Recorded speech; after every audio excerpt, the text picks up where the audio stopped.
Alright, so let's quickly go over the project structure, the files and folders used in the project first.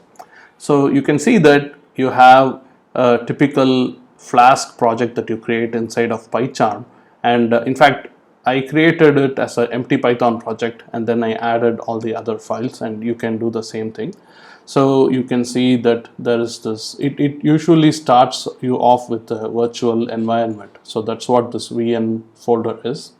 And then you remember that in Flask you have to put all your HTML files inside the templates folder. So that's what I've done. There's a templates folder and then there's an index.html file. This is the user interface for the app. And then I have the .env file, which has of course the environment variable specific to your CX project configuration, the git ignore to add the files which should be ignored by the source code check-ins.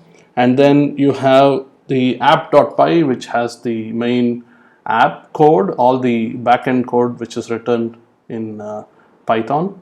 And then the client key.json is of course the JSON file that you get for your service account. You have to go into your Google account and download this key, and then you have your requirements.txt, which is what all the the libraries that you're going to install. And I have these three: Flask, and then the Google API Python client, and then python.env is the library which actually allows you to read from your env file that you have created here. So this is going to be our project structure, and as you can see, it's a really simple project structure.